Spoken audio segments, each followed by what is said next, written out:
చాలా తేడాలు ఉన్నాయి. అయినప్పటికీ వారందరూ ఐక్యమైపోయారు ఇశ్రాయేలుతో యుద్ధం చేయడానికి. మన చుట్టూ ఉన్న శత్రువులందరూ ఐక్యమైపోతున్నారు. మనం చేసే మొదటి విషయము శత్రువులను అబ్జర్వ్ చేయాలి. అజయ్ బాబు గారు రాలేకపోవడానికి కారణము దాని వెనకాతలు ఎవరున్నారో తెలుసు, చెప్పుకోవడానికి చాలా బాధాకరమైన విషయము. పొద్దున సుమారు ఒక 500 నుంచి 1000 మంది పోలీస్ స్టేషన్ తడతారు సార్, నువ్వు తట్టుకోలేవు దాటికని చెప్పాను. మేమేం చేశామంటే వాని మీద కంటెంప్ట్ ఆఫ్ కోర్ట్ రకరకాల కేసులు ఫైల్ చేశాం. ఆ సంబంధించిన మరి ఎవరైతే అధికారులు ఉన్నారో సస్పెండ్ అవుతారని నేను అనుకుంటున్నానండి. రైట్.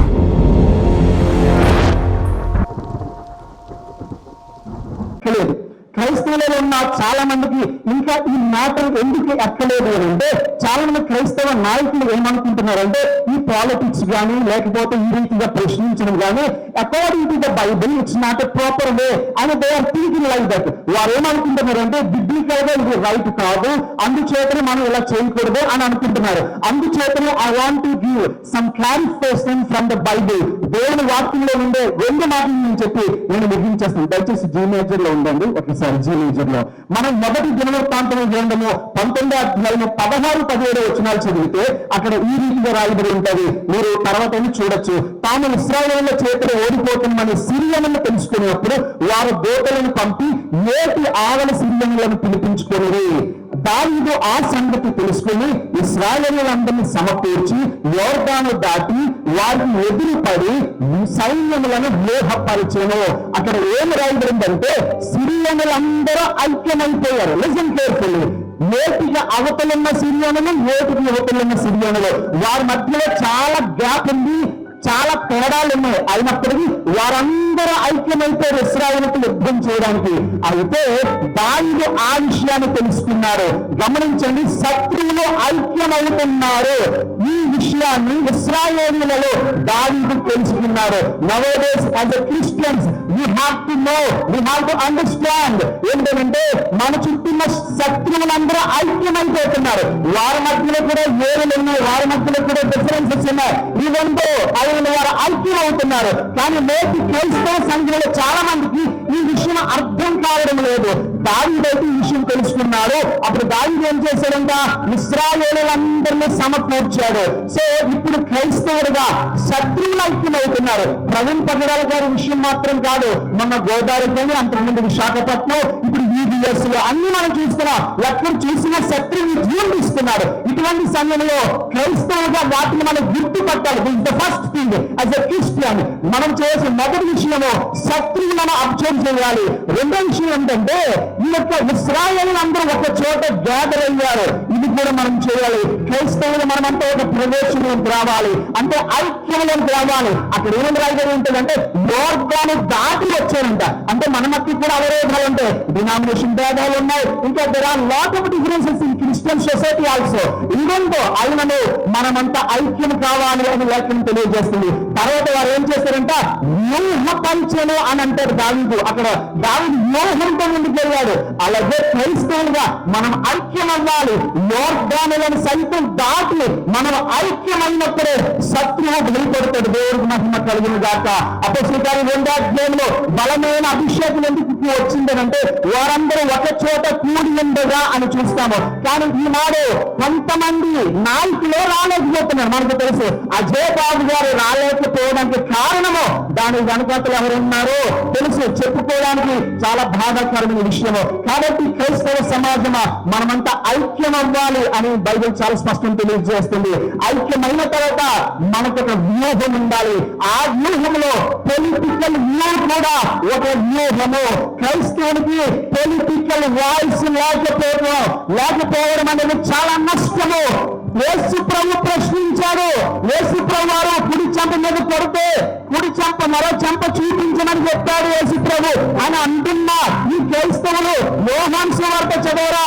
యేసు ప్రభు వారికి కొడితే యేసు అడిగాడు, నేను కాని మాట ఆడితే నన్ను కొట్టచ్చు, నేను ఆడిన కాని మాట ఏంటో చూపించు, లేదా నన్నెందుకు కొట్టావు అని నజరేయుని యేసు క్రీస్తు ప్రశ్నించాడు.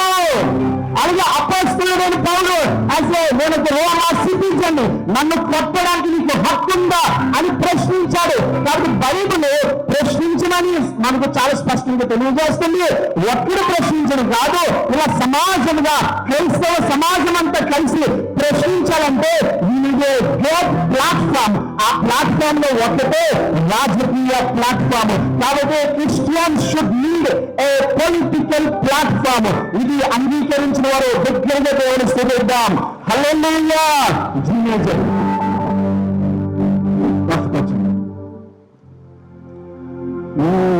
ఆది సంఘము నాటుటకు నుంచి, ఆది సంఘము నాటుటకు నుంచి, ఆదిష్మీరు అధిపతి చలవేద ధరించి, ఆది క్రైస్తవ భక్తులను స్తంభముల కట్టి తారు వేసి, అగ్నిని ముద్రించి కావంగా అధిపతి క్రైస్తవంగా కథలు రావయ్యా, ఆత్మలకు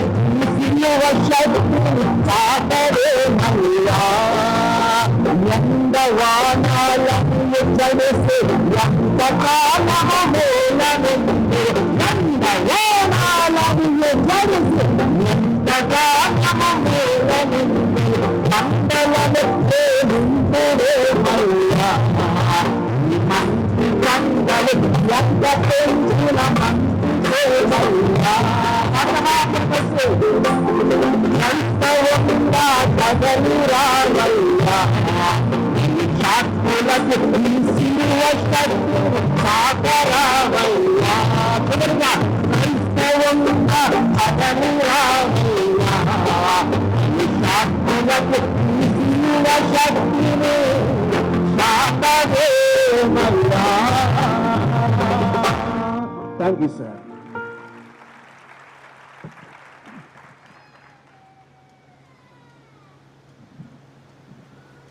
ఇప్పుడు మీ మధ్యలో శ్రీ గడిపే ప్రశాంత్ గారు ఉన్నారు,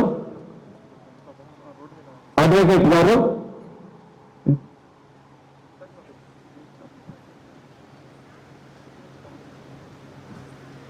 ఇది వెహికల్ నెంబర్ 0277 రోడ్డుకు అడ్డం ఉందని దయచేసి దాన్ని కొంచెం ప్రక్కన పెట్టాలని తర్వాత మనం చేస్తున్నామండి. ఇప్పుడు మా హైకోర్టు అడ్వకేట్ గారు అయితే గడిపే ప్రశాంత్ గారు వచ్చి మాట్లాడాలని వారు ప్రేమపరంగా ఆహ్వానిస్తున్నాం.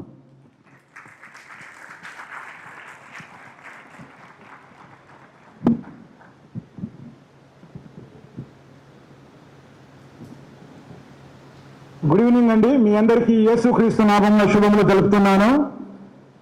చాలా క్లియర్గా కొన్ని విషయాలు చెప్తాను. వీళ్ళంతా నా లీగల్ టీం అండి, ఇక్కడ ఉన్న వాళ్ళందరూ కూడా. రైట్. అయితే మొట్టమొదటిగా ఈ సభ నడవడానికి సుమారుగా నా పెనుకులాట, ఇక్కడ ఉన్నటువంటి నరేష్ పెనుకులాట, మా లీగల్ టీం పెనుకులాట. ఇది గంట సేపటికి ఒక రాత్రి ఫోన్ చేసి పొద్దున్న మీరు ఇది బంద్ చేయాలన్నాడు. దేని కొరకు సార్ అన్న, లేదండి మాకు బాగా ప్రెజర్ ఉందన్నాడు. ప్రెజర్ ఉంటే నేనేం చేయాలా సార్ అన్న, వాస్తవమా కాదా? మరి నేనైతే చట్ట ప్రకారంగా కాగితానికి కావాల్సిన, దీనికి హాల్కి కావాల్సిన డబ్బులు కట్టాను, దానికి కావలసినటువంటి పర్మిషన్ కావాల్సింది ఇచ్చాను. లేదండి మాకు అజయ్ బాబుతోటి ప్రెజర్ ఉందన్నాడు. అజయ్ బాబుతోటి మాకు ప్రాబ్లం ఉందను. ఇక్కడ ఉన్న వాళ్ళమందరం అజయ్ బాబులమే, మాతోటి మీకు ప్రాబ్లమా? రైట్. ఆ పర్మిషన్ గంట సేపటి కొరకు ఇస్తా అంటుండు, గంట సేపటి తర్వాత ఇయ్య అంటుండు. నేను అన్నాను, సార్ మీరు ఇస్తేనే నేను ఇక్కడి నుంచి కదులుతానా, ఇక్కడి నుంచి ఇస్తేనే నేను కదులుతానా, మీరు ఏదైనా మీరు ఆయన కంటే మీరు తలతిక్కలు ఉన్నట్టున్నారు అన్నాడు. లేదు సార్ మాకు ఇది అవసరము అని చెప్పా. ఆయన రాకుంటే మీకు ఇస్తా అన్నాడు. పర్వాలేదు సార్, ఆయన వచ్చినా రాకున్నా మేము అందరం వచ్చినట్టే అని చెప్పా. రైట్. అయితే చాలా శ్రేష్టమైన విషయాలు నేను చెప్తానండి, ఏం జరుగుతున్నాయో మీరందరూ కూడా చాలా జాగ్రత్తగా వినాలా. ఎందుకంటే మనం ఎంత థ్రెట్ లో ఉన్నామో చెప్తాను. అంతకంటే ముందు అజయ్ బాబును అరెస్ట్ చేసే విషయం నుంచి జరుగుతున్నటువంటి సినారియో ఏందో చెప్తాను. సభ వాళ్ళు నాకు 5 నిమిషాలే టైం ఇచ్చారు. ఒకవేళ వాళ్ళకి ఇబ్బంది లేకుండా ఉంటే ఇంకొక 5 నిమిషాలు ముందుకు తీసుకొని వెళ్తాను. అయితే ఏం జరిగిందంటే మొట్టమొదటిగా అజయ్ బాబు నాతో మాట్లాడిన ఆ రోజు ఏం జరిగిందంటే 5 గంటలకు మాట్లాడాడు, 7 గంటలకు మెసేజ్ పెట్టారు, అన్న ఎవరో మహారాష్ట్ర కారులో నా దగ్గరకు వచ్చారు, ఆ కారులో వచ్చి నన్ను తీసుకొని వెళ్ళడానికి సిద్ధంగా ఉన్నారన్న, ఎటు తీసుకుపోతుందో తెలియట్లేదు అన్నాడు. వెంటనే అక్కడ ఉన్నటువంటి మరి ఆడున్నటువంటి టౌన్ సిఐ గారితో అడిగితే మాకు తెలియదు అన్నాడు. వెంటనే ఏం చేశానంటే ఇమీడియట్ గా వాట్సాప్ లో నోటీస్ పంపించానండి. సార్ నాకైతే తెలియదు కానీ హైదరాబాద్ కు తీసుకుపోతుంది అన్నాడు. నోటీస్ పంపగానే ఏమన్నాడండి, హైదరాబాద్ కు తీసుకొని వెళ్తున్నాడు. బైబిల్లో యేసు ప్రభు కొరడా తీసుకోవలసిన విషయం వచ్చిందండి. కొరడా తీసుకొని కొట్టవలసిన విషయం వచ్చింది. క్రైస్తవులముగా మనము కొరడా పట్టుకోవలసి వచ్చినప్పుడు కొరడా పట్టుకోవాలా, రైట్? నేను అన్నాను, నేను నోటీస్ పంపగానే నన్నెందుకు బలి చేస్తున్నారు సార్ అన్నాడు. బలి కాదు సార్, నా హక్కును నేను అడుగుతున్నా, నా హక్కును నేను అడుగుతున్నా, ఆయన నాకు ఇంటి ఎటు పోయింది అంటున్నా, నాకైతే తెలియదు సార్ తీసుకుపోయింది అన్నాడు. పర్వాలేదులే అని చెప్పేసి 12 గంటల వరకు నేను ఆ పోలీస్ స్టేషన్లో కూర్చున్నానండి. కూర్చుంటే అజయ్ బాబుని అంటున్నట, నీకంటే నీ దగ్గర ఉన్న అడ్వకేట్ బాగా రాక్షసుడు ఉన్నట్టున్నది, స్టేషన్లోకి వెళ్ళి కదులుతలేడు, ఒక మాట చెప్పన్నాడు. ఏమన్నానండి, ఒక మాట చెప్పన్నాడు.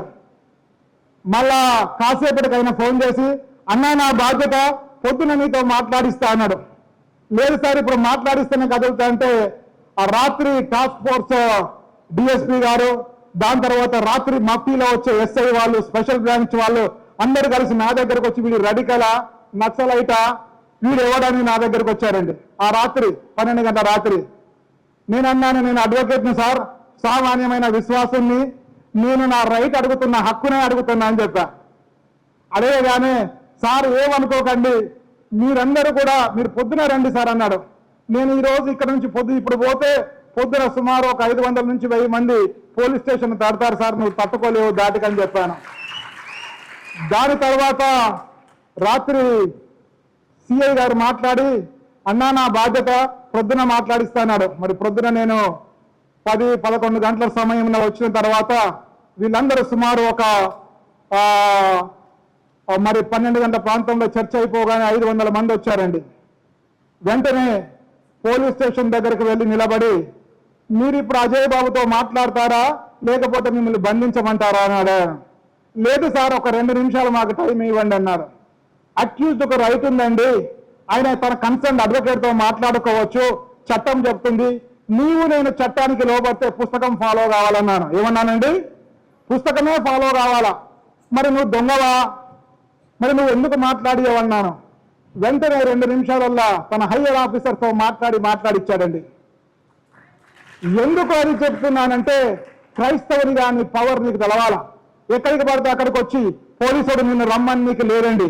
ఒకవేళ సికింద్రాబాద్ నుంచి ఖమ్మంకు పోలీసుడు బయలుదేరాలంటే మన దగ్గర పాస్పోర్ట్ ఉండాలి. ఏముండాలండి, పాస్పోర్ట్ ఉండాలి. పాస్పోర్ట్ అంటే ఎక్కడి నుంచి ఎక్కడికి వెళ్ళాలా, తన మూవ్మెంట్ రిజిస్టర్ ఏంటి, ఎవరొచ్చో ఎటు పోనీకి కాదండి, సంబంధించిన స్టేషన్ లో చెప్పాలా, సంబంధించినటువంటి దగ్గర ఒక పేపర్ ఇవ్వాలా, వాడి డ్రెస్ లో రావాలా, వాడి మీద బ్యాడ్జ్ ఉండాలా, ఎక్కడి నుంచి ఎక్కడికి వెళ్తున్నాడో చెప్పగలగాల.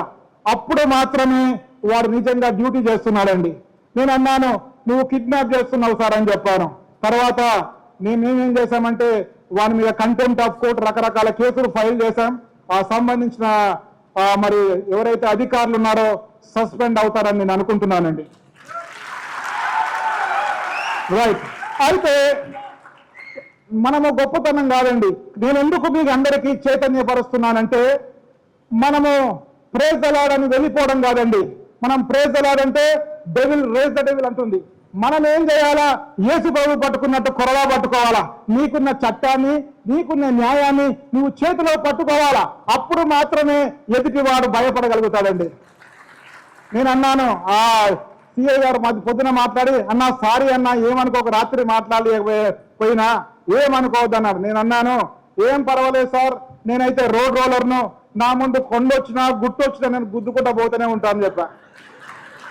ఎందుకంటే మనము లీగల్ గా క్రైస్తవుడు నిజంగా ప్రయాస పడుతున్నప్పుడు, క్రైస్తవుడు నిజంగా ముందుకు వెళ్తున్నప్పుడు, నువ్వు సైనికుడు అయినప్పుడు బబులోనులో జరిగినటువంటి విషయం ఏంటండి? సింహము బోన్లో పడ్డ సింహాలు నోరు మూసుకున్నాయి. నీవు నేను సింహము బోన్లో ఉన్నా మనతో ఉన్నవాడు గొప్పవాడు, మన దగ్గర ఉన్న నాయకులంతా కూడా గొప్పవాళ్ళు. That what we should believe. Until unless if you don't believe you cannot deviate. కొన్ని విషయాలు చెప్తానండి, చాలా జాగ్రత్తగా వినండి. ఇప్పుడున్నటువంటి పరిస్థితిలో కొన్ని చాలా శ్రేష్టమైన విషయాలు ముందుకు వెళ్ళొచ్చా? రైట్. ఇప్పుడున్నటువంటి పరిస్థితిలో విశ్వ హిందూ పరిషత్, మరి రాష్ట్రీయ స్వయం సేవా సంఘ్, దాని తర్వాత మిషన్ కాళీ, దాని తర్వాత బజరంగ్ దళ్ చాలా వేగంగా పనిచేస్తున్నాయి. ఈ మిషన్ కాళీ ఏంటంటే దేవునికి వాళ్ళ ప్రాణాన్ని బలి అర్పించాలా. ఒకటి ఆలోచించండి, వాళ్ళు ఏంటంటే వాళ్ళ ముఖ్య ఉద్దేశము మరి 1998 నుంచి కూడా మొట్టమొదటిగా వాళ్ళు అటాక్ చేసింది గుజరాత్లో చర్చిలను కూల్చేశారు. గుజరాత్లో మరి అక్కడ ఉన్నటువంటి ట్రైబల్స్ ను ఇష్టం ఉన్నట్టుగా చేశారు, చాలా మందిని చంపారు. ఒకవేళ కనుక మీరు మతము మారకపోతే మీరు బ్రతకనికి ఇక వీలు లేదు. మతమన్నా మారాలా, ఈ స్థలాన్నన్నా వదిలిపెట్టాలా.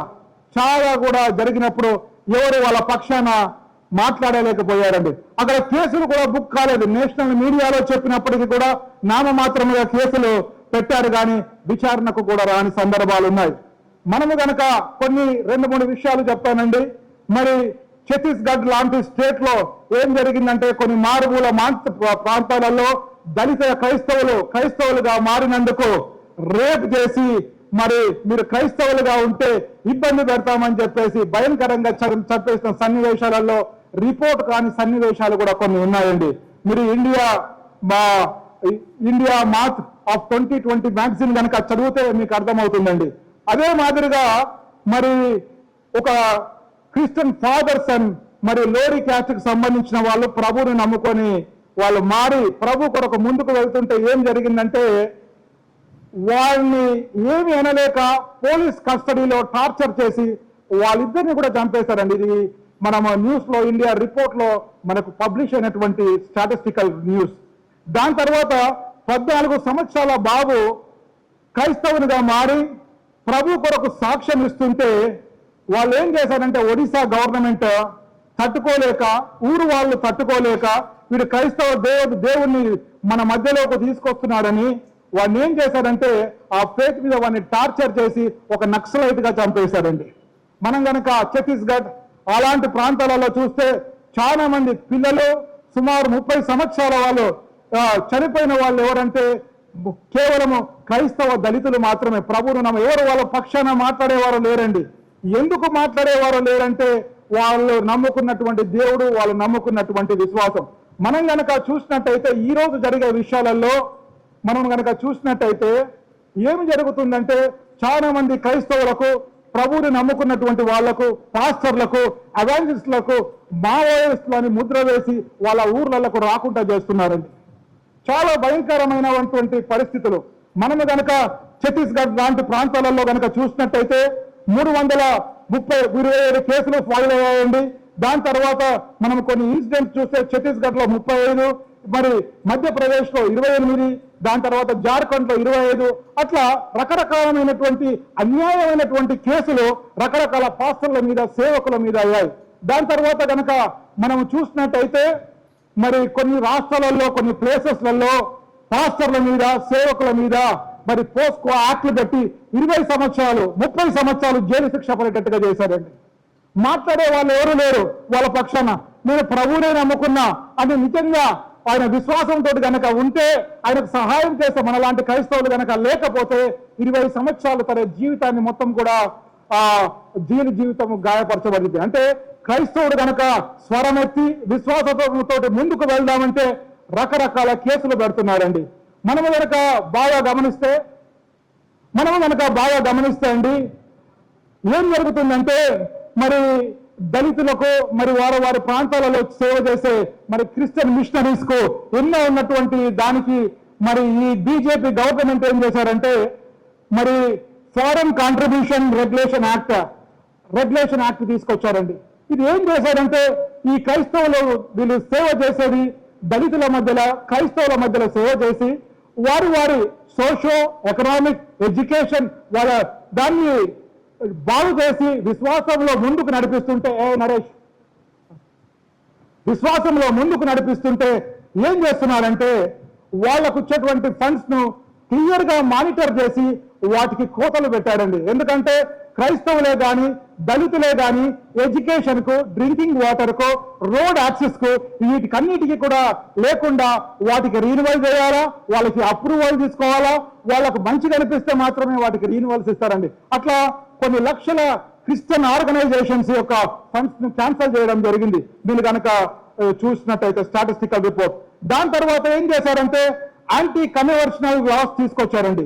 తీసుకొచ్చి సుమారు ఒక 12 ప్లేసెస్లలో మరి వాళ్ళని కంప్లీట్ గా ఆపు చేయడం జరిగింది.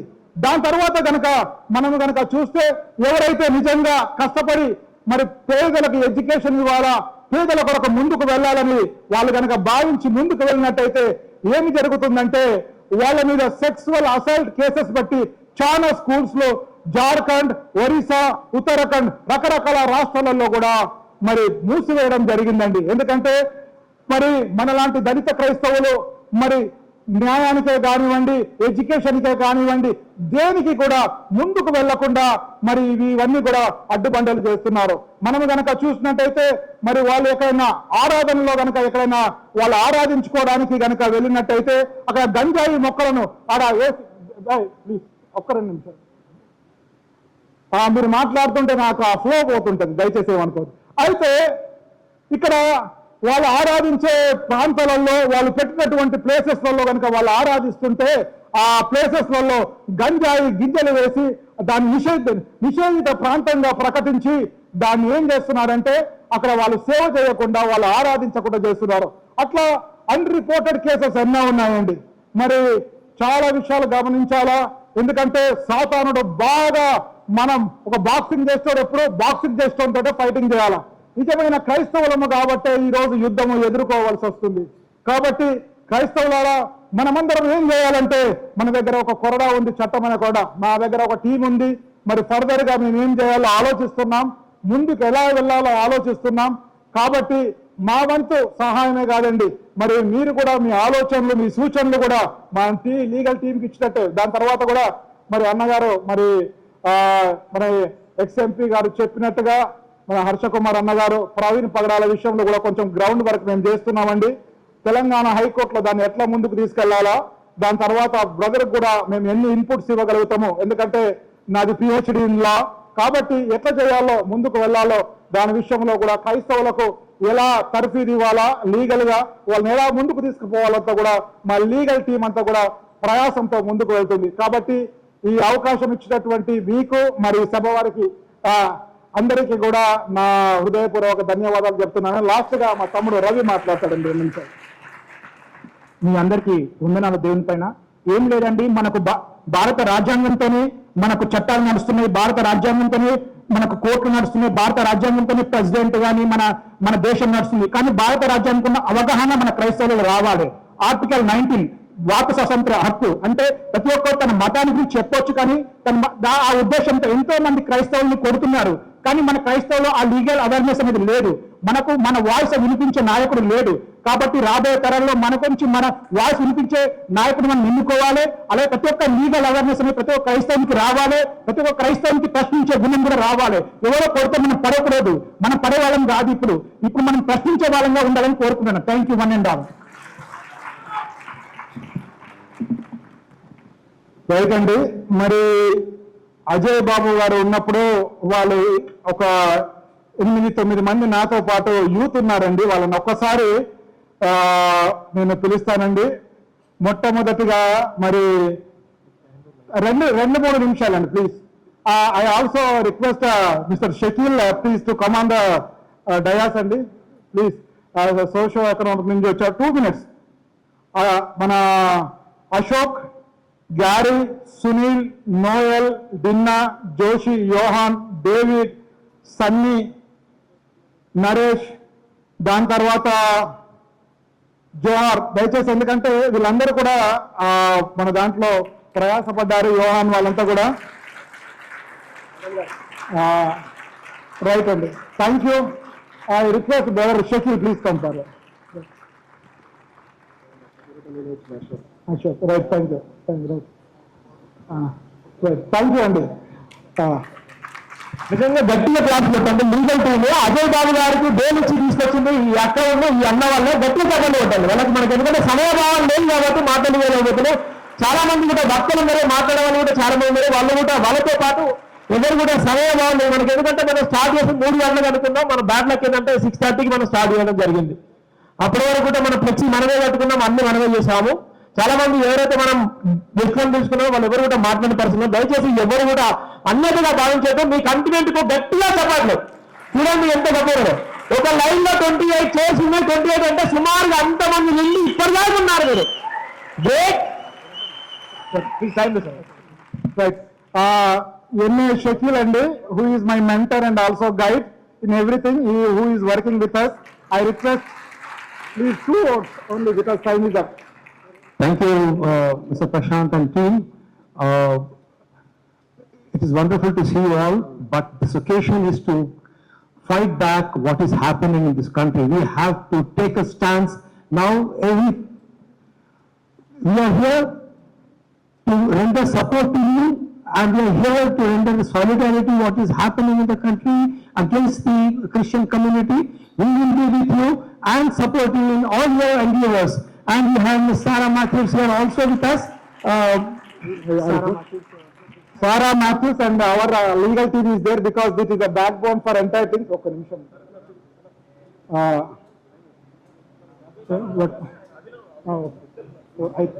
This is a very, very key. Right. అయితే సమయం లేదండి. Sarah Matthews madam, who is with us, I request her to come forward for one second, please, very fast.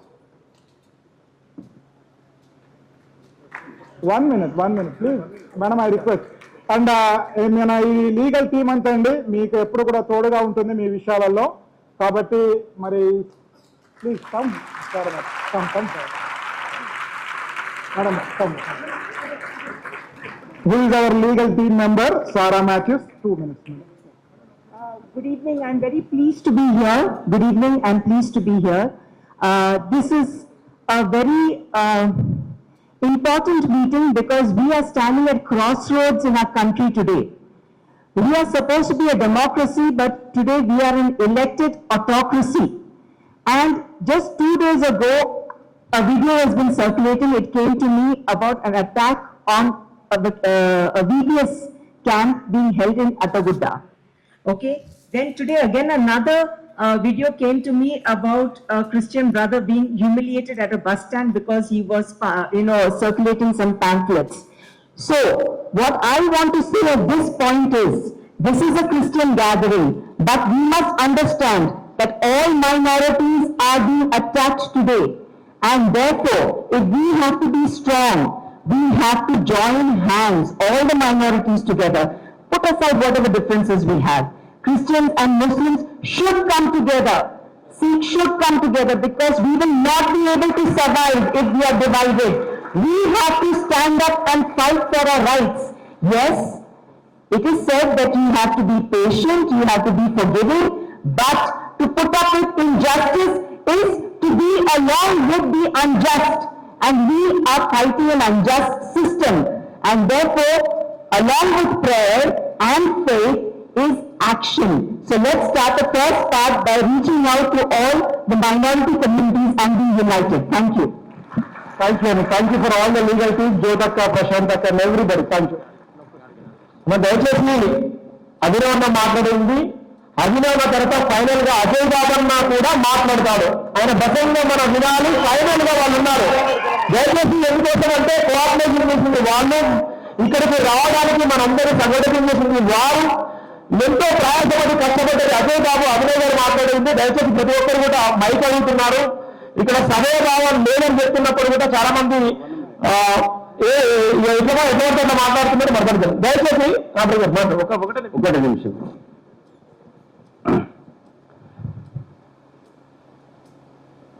క్రైస్తవుల ఐక్యత, అందరూ ఒకసారి గట్టిగా, క్రైస్తవుల ఐక్యత, క్రైస్తవుల ఐక్యత. నా పేరు గోర్గి సంజీవ్. నేను సంగారెడ్డి జిల్లా నారాయణఖేడ్ నుంచి ఇక్కడ వచ్చిన. వాట్సాప్ గ్రూప్ లో ఈ మెసేజ్ చూసి వచ్చినమ్మా. ముఖ్యంగా నేను పోలీస్ కానిస్టేబుల్, తెలంగాణ రాష్ట్ర సాధన కోసం అసెంబ్లీలో జై తెలంగాణ నినాదం చేసిన కానిస్టేబుల్ 2013 నుంచి ఈ రోజు వరకు అన్ని కులాల కోసం కొట్లాడినా, నేను అన్ని రాజకీయ పార్టీల కోసం కొట్లాడినా. ముఖ్యంగా ఈరోజు ఈ తెలంగాణ ముద్దు బిడ్డ, తెలంగాణ గడ్డ బిడ్డ, తెలంగాణ మట్టి బిడ్డ పగడాల ప్రవీణ్ అన్న మనందరి ముద్దు బిడ్డ, నిజంగా యేసు ప్రభు యొక్క బిడ్డ, మనందరి యొక్క అభిమాన మరి పాస్టరు ఈరోజు చనిపోయారని చెప్పేసి ఇంతమంది మీరు చూస్తున్నారు. కానీ ఈ 2 రాష్ట్రాలు కాకుండా పక్కన కర్ణాటక, ఇక్కడ మహారాష్ట్ర, చాలా రాష్ట్రాలలో అన్ని ఇళ్లలో సోషల్ మీడియాలలో ఆయన గురించి అందరూ చూస్తూ ఉన్నారు, అందరూ ఏడుస్తూ ఉన్నారు, అందరూ బాధపడతా ఉన్నారు. ఇది నిజం. మా ఇంట్లోనే నా భార్య, నా పిల్లలు 24 గంటలు అదే చూస్తూ ఉన్నారు, వేరు ఏం చూస్తలేదు, అందరూ చూస్తూ ఉన్నారు.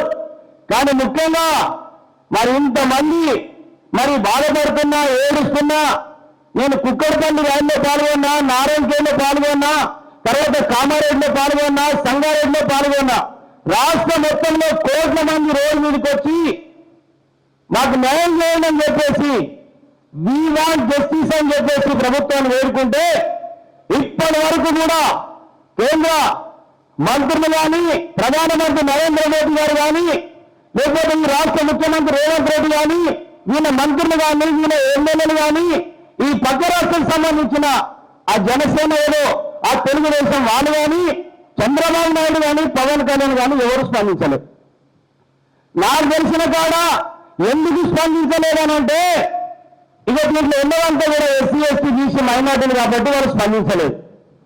దీంట్లో బాగా డబ్బుల్లో లేరు, వెనుక రాజకీయ బలముల్లో లేరు, దీనికి ఈయనకి సపోర్ట్ చేస్తలేరు. సార్, నేను అడ్వకేట్ గారికి 2 కాళ్ళకు దండం పెడతా ఉన్నా, అడ్వకేట్ గారికి 2 కాళ్ళకు దండం పెడుతున్నా.